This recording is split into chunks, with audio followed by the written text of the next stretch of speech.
بالله من الشيطان الرجيم. بسم الله الرحمن الرحيم. والذين جاءوا من بعدهم يقولون ربنا اغفر لنا ولإخواننا الذين سبقونا بالإيمان ولا تجعل في قلوبنا غلا للذين آمنوا ربنا إنك رؤوف رحيم. ألم تر إلى الذين نافقوا يقولون لإخوانهم الذين كفروا من أهل الكتاب لئن أخرجتم لنخرجن معكم ولا نطيع فيكم أحدا أبدا وإن قوتلتم لننصرنكم والله يشهد إنهم لكاذبون. لئن أخرجوا لا يخرجون معهم ولئن قوتلوا لا ينصرونهم ولئن نصروهم ليولن الأدبار ثم لا ينصرون. شروع اللہ کے نام سے جو بڑا مہربان نہایت ہی رحم والا ہے. ایک مہینے کے بعد حاضری ہوئی ہے.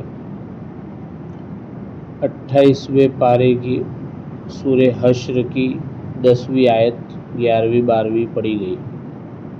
پہلے سے ایک واقعہ چل رہا تھا کہ صحابہ نے جس جگہ کو بغیر لڑائی کیے بغیر جہاد کیے حاصل کیا ہو اور وہاں سے جو مال ملا ہو وہ مال فے کہلاتا ہے، اور وہ مال کہاں کہاں خرچ کیا جائے گا اس کی تفصیل چل رہی تھی. اس تفصیل میں یہ آخری آیت ہے. چنانچہ فرمایا کہ وہ لوگ جو ان کے بعد آئے، اس سے پہلے جن کا ذکر ہوا وہ دو جماعت کا ذکر ہوا، مہاجرین کا اور انصار کا، کہ جو اللہ تعالیٰ نے بغیر لڑائی کے جو مال دیا بغیر جہاد کے، وہ مہاجر یعنی مکے سے مدینہ کی ہجرت کرنے والوں کو ملے گا. دوسرا مدینہ میں رہ کر جنہوں نے دین کی نصرت کی ان کو ملے گا. یہ دو جماعت کو ملے گا.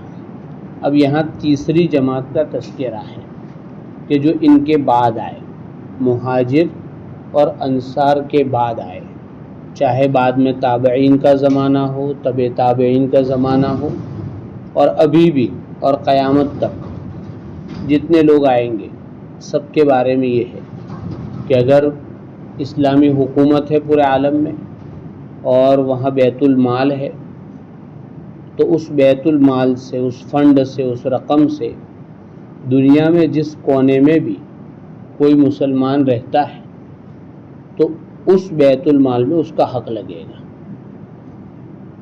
یہ گویا کہا جا رہا ہے والذین جاءوا من بعدہم، بعد میں آنے والوں کا ایک حق ہے. یہی وجہ ہے کہ حضرت عمر رضی اللہ تعالیٰ عنہ کے زمانے میں کہ بہت سارے علاقے فتح ہوئے، مصر فتح ہوا، شام فتح ہوا، عراق فتح ہوا، تو یہ علاقے فتح ہوئے تو ضابطہ اور قاعدہ تو یہ تھا کہ جو لوگ وہاں جہاد کرنے گئے ہیں، لڑنے گئے ہیں، تو وہاں کی زمین ان کو دی جائے گی.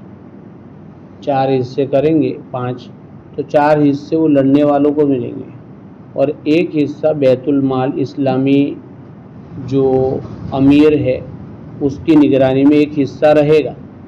ایسا نظام تھا.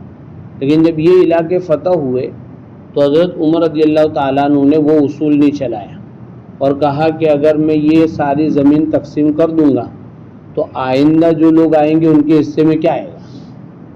اس لیے انہوں نے یہ سارا کا سارا جو مال تھا، زمینیں تھی، اس کو اسلامی حکومت کی نگرانی میں رکھا اور کہا کہ اگر میں زندہ رہا اور وہاں سے وہاں تک اور کسی آدمی کا اس مال کو حاصل کرنے میں پسینہ بھی نہیں بہا، اس کو بھی اس میں سے حق ملے گا۔ یہ حضرت عمر کا اعلان تھا، حدیثوں میں اس کا تذکر آتا ہے۔ تو فرمایا ان کو بھی ملے گا۔ اس کے بعد ان کی ایک صفت ذکر کی بعد میں آنے والوں کی، یقولون ربنا اغفر لنا، کہ یہ لوگ دعا کرتے ہیں کہ اللہ ہماری مغفرت فرما۔ ہم جب بھی دعا مانگے تو اپنے آپ کو کبھی نہیں بھولنا ہے، ماں باپ کی بھی مانگے، اپنے بڑوں کی بھی مانگے، اپنے چھوٹوں کی بھی مانگے، پوری امت کی مانگے، لیکن اپنے آپ کو بھولنا اس لیے کہ دنیا میں کوئی محتاج ہو کہ نہ ہو، مجھے اور آپ کو سب سے پہلے ضرورت ہے مغفرت کی، ہے کہ نہیں؟ ہمیں ضرورت ہے۔ قرآن میں سورہ نوح ہم نے پڑھی، رب اغفر لی، پہلے نوح علیہ السلام نے اپنی مغفرت کی دعا مانگی ہے۔ عام طور پہ ایسا ہوتا ہے کہ آدمی دوسروں کی تو دعائیں مانگنی چاہیے، اس کی بھی اپنی فضیلت ہے، لیکن مغفرت کی دعا میں خاص طور پہ آدمی اپنے آپ کو نہ بھولے، اس لیے کہ میں اپنے گناہ جتنے جانتا ہوں آپ نہیں جانتے میرے گناہ، آپ اپنے گناہ کو جتنے جانتے میں نہیں جانتا ہوں، تو میں اپنے گناہ کی اللہ سے معافی جس طرح مانگ سکوں گا کوئی دوسرا تھوڑی مانگ سکے گا۔ جو کیفیت اپنے گناہ کے لیے میں اپنی دعا میں پیدا کر سکتا ہوں آپ تھوڑی کر سکتے ہیں۔ تو اس لیے ربنا اغفر لنا، یہ قرآن کا ادب ہے، قرآن ہمیں سکھا رہا ہے کہ ہم اپنی مغفرت پہلے مانگیں۔ اس کے بعد دعا میں سکھایا آگے وَلِإِخْوَانِنَا الَّذِينَ سَبَقُونَا بِالْإِيمَانِ، کہ ہمارے ان بھائیوں کی بھی اللہ مغفرت فرما جو ایمان لانے میں ہم سے پہل کر چکے ہیں۔ مہاجر کی مغفرت فرما، انصار کی مغفرت فرما، اور ہمارے لیے تو ہم سے پہلے جو ایمان والے ہیں جن کے واسطوں سے اللہ نے ہمیں ایمان دیا، ہمارے ماں باپ، ہمارے اساتذہ، ہمارے علاقے کے بزرگان دین، جن کے بھی واسطے سے ہمیں ہدایت ملی ہے، پھر واسطے سے اوپر تک اصل صحابہ، پھر حضور صلی اللہ علیہ وسلم، ان سب کے لیے دعا، صحابہ کے لیے خصوصاً۔ تو ہمیں اس میں تعلیم دی گئی کہ اپنے سے پہلے جو لوگ ہیں نا ان کو ہمیں اچھائیوں سے یاد کرنا ہے، ان سے جو چوک ہوئی ہو تو ان کے لیے ہمیں مغفرت کی دعائیں کرنا ہے، سب کے لیے، مہاجر انصار سب کے لیے۔ اور آگے ایک لفظ بڑھایا اور وَلَا تَجْعَلْ فِي قُلُوبِنَا غِلًّا لِّلَّذِينَ آمَنُوا، کہ اللہ ہمارے دل میں ایمان والوں کے بارے میں کینہ مت رکھیو۔ یہ دعا سکھائی ہمیں، اردو میں یاد کر لینی چاہیے یا عربی میں یاد کر لینی چاہیے، وَلَا تَجْعَلْ فِي قُلُوبِنَا غِلًّا لِّلَّذِينَ آمَنُوا، کہ اللہ ہمارے دل میں کینہ مت رکھیو ایمان والوں کے بارے میں۔ تو یہ حکم ہے، ہر ایمان والے کے بارے میں ہمارا دل کیسا ہونا چاہیے؟ صاف ہونا چاہیے۔ ہوتا ہے اونچ نیچ ہوتی ہے آپس میں، لیکن وہ اونچ نیچ اس درجے تک ہونی چاہیے، معاملہ آیا گیا ہو گیا۔ دلوں میں ایسے بھوت پلیت پالنے کی ضرورت نہیں ہے۔ کینہ بہت خطرناک چیز ہے۔ کہا جاتا ہے کہ اگر کسی کے دل میں کینہ ہے نا اور اس نے سارے اچھے کام کیے ہیں جنت میں جانے کے، لیکن یہ کینہ رکاوٹ بنے گا۔ کینہ کو صاف کیے بغیر آگے راستہ نہیں ملے گا۔ اس لیے روایتوں میں آتا ہے کہ پہلے جنت میں جانے سے پہلے غوطہ لگوا جائے گا، اس کے کینے کو صاف کروایا جائے گا۔ تو کینہ نہیں، ہم لوگ بہت سارے لوگوں کے بارے میں لے کر گھومتے ہیں، کسی سے مسئلہ ہو گیا، حالانکہ حضور صلی اللہ علیہ وسلم نے فرمایا، ایک مرتبہ کہا، مجلس لگی تھی اور حضرت نے کہا کہ ابھی یہاں سے ایک آدمی جائے گا، وہ جنتی ہے. تو ایک شخص گئے. پھر ایک دن مجلس لگی تو حضور صلی اللہ علیہ وسلم نے کہا کہ ابھی یہاں سے ایک جائے گا آدمی، وہ جنتی ہے. تو سب نے دیکھا کہ ایک آدمی گیا. پھر ایک مرتبہ مجلس لگی، تیسری مرتبہ، تب بھی حضرت نے کہا کہ ایک آدمی جائے گا، پھر بھی وہی شخص گیا. تو مجلس میں ایک صحابی تھے، عمرو بن العاص رضی اللہ تعالیٰ. انہوں نے کہا کہ اب مجھے تحقیق کرنی پڑے گی کہ اس آدمی میں وہ کیا خوبی ہے کہ حضور صلی اللہ علیہ وسلم تین مرتبہ کہا کہ یہ آدمی جنتی، اور تینوں مرتبہ وہی شخص آئے. تو ان کے وہ مہمان بن کے گئے کہ بھائی مجھے تمہارا مہمان بننا ہے. تاکہ کوئی بات نہیں، مہمان بنے اور رات کو خاص طور پہ خیال رکھتے کہ یہ اٹھ کے کیا کرتے ہیں. تو جیسے یہ تہجد میں اٹھتے تھے وہ بھی تہجد میں اٹھتے تھے. 3 دن تک اس طرح رہے، کوئی نیا کام نہیں دیکھا، جتنا یہ کرتے تھے اتنا ہی کرتے تھے. تو تیسرے دن مجبور ہو کر کہا کہ بھائی میں تو تمہارے وہاں مہمان اس لیے بنا تھا کہ میں تحقیق کروں کہ تم ایسا کیا عمل کرتے ہو کہ جس کی وجہ سے حضور پاک صلی اللہ علیہ وسلم 3 دن سے کہہ رہے کہ یہ جنتی ہے. تو انہوں نے پہلے تو کہا کہ بھئی یہ ایک راز کی بات ہے، تاکہ نہیں تم کو بتانا پڑے گا، میں تو اسی لیے اتنے دن سے تمہارا مہمان بنا ہوں. تو انہوں نے کہا کہ ایک بات ہے، تاکہ کیا، تاکہ میں صبح اس حال میں کرتا ہوں کہ میرا دل ہر ایمان والے کے بارے میں بالکل صاف ہوتا ہے. تو صحابی نے کہا ہاں یہی وہ چیز ہے جو تم کو روزانہ حضور صلی اللہ علیہ وسلم کی زبان سے جنتی کہلوا رہی ہے. ورنہ تہجد تو یہ بھی پڑھ رہے تھے وہ بھی پڑھ رہے تھے، تلاوت یہ کر رہے تھے وہ بھی کر رہے تھے، دونوں سارے کام کر رہے تھے. لیکن کس چیز نے ان کو جنتی بنایا؟ کینہ، یعنی سینہ بے کینہ، ایسا دل کہ جس میں کینہ نہیں. آج میں نماز بھی پڑھتا ہوں، مدرسے میں بھی پڑھاتا ہوں، لیکن میں اپنے دل میں کتوں کے بارے میں لے کے گھومتا ہوں. ہر ایک کا اپنا اپنا مسئلہ ہے. تو اس لیے دلوں کو صاف رکھنے کی بہت ضرورت ہے، کیونکہ ہمارے پاس جو سب سے قیمتی چیز ہے وہ دل ہے. وہی جگہ ایمان کی ہے، وہی جگہ اللہ کے رہنے کی ہے، وہی جگہ اللہ کو بسانے کی ہے. اور حدیث میں آتا ہے کہ انسان کے بدن میں ایک ٹکڑا ہے، وہ صحیح تو پورا بدن صحیح، وہ غلط پورا بدن غلط. آج ہمارا مسئلہ وہی بگڑا ہوا ہے. ہارٹ فیل ہو گیا ہے ہمارا. ڈاکٹر تو ہمارے ہارٹ کو کہہ رہا ہے کہ 80%، 90%، 100% چل رہا ہے، لیکن روحانی اعتبار سے ہارٹ فیل ہو گیا ہے. کسی کا 50 چل رہا ہے، کسی کا 30%، کسی کا 10%. اور فیل ہونے کے بعد بھی نہ تو بلوم چھڑانے کی فکر ہے نہ بائی پاس کرانے کی فکر ہے.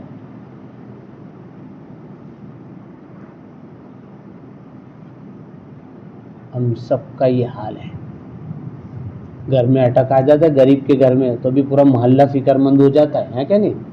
دواخانے لے جاتے نہیں لے جاتے، فلا کاڑو، پھر کسی طرح آپریشن کرواتے، بلوم چھوڑواتے، اسٹینڈ رکھواتے تاکہ بیچارہ اس کی جان بچ جاوے، 2-4 سال جی لے وے. کرتے نہیں کرتے. لیکن آج تو دوسرے کے تک ہم اپنے جو ہارٹ فیل کر بیٹھے ہیں اس کی بھی فکر نہیں. تو سب سے بڑا مسئلہ یہ ہے کہ ایک تو بیمار ہے اور بیماری کا احساس نہیں ہے. دوا کب لائیں گے؟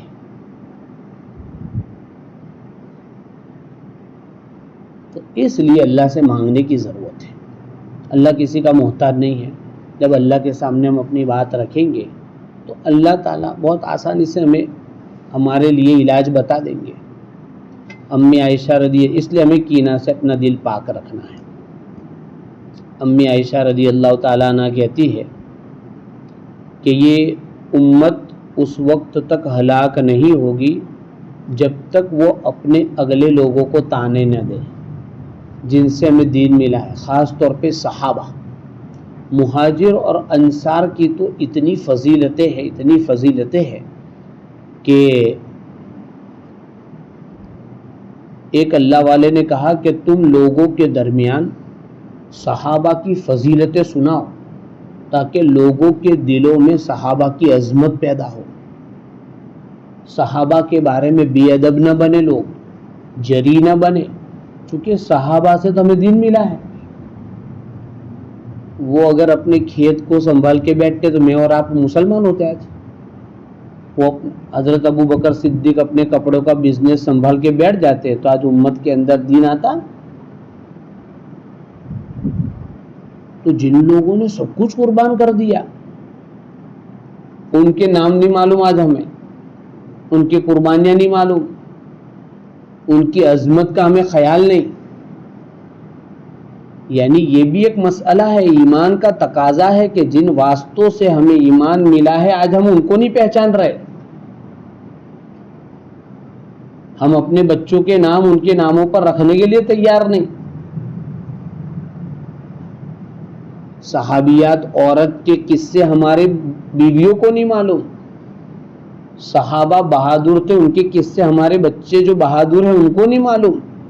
ہمارے بچوں کے لیے WWF آئیڈیل ہے، سلمان شاہ رخ آئیڈیل ہے، کیوں؟ تاکہ ان کے سامنے ان کا انٹروڈکشن تو ہوا لیکن جن صحابہ نے ان کو سب کچھ دیا ان کا تعارف نہیں ہوا۔ اس لیے ضرورت ہے کہ ہم صحابہ کو پڑھیں، صحابہ کو سنیں، صحابہ کے بارے میں دعائیں مانگے، اللہ کو کہے کہ ان کا شایع نشان بدلا عطا کرا تو دعا کی بھی برکتیں ملتی ہے۔ یہ تقاضا ہے، برا بھلا قطعاً نہیں کہنا ہے ہمیں۔ صحابہ کی محبت واجب ہے، صحابہ کی محبت واجب ہے، ان کی عظمت بھی واجب ہے۔ ایک مرتبہ حضرت حسین رضی اللہ تعالیٰ عنہ، محرم کا مہینہ ہے، 8 محرم 9 شروع ہو گئی، حضرت عثمان، تو حضرت حسین کو کسی نے کہا، حضرت عثمان شہید ہو گئے تھے، نیا واقعہ تھا، تو حضرت عثمان کے بارے میں کسی نے کہا، تو حضرت حسین نے ایک سوال کیا کہ بھئی تو مہاجر میں سے ہے ہجرت کرنے؟ تاکہ نہ۔ تاکہ تو انصار میں سے؟ تاکہ نہ۔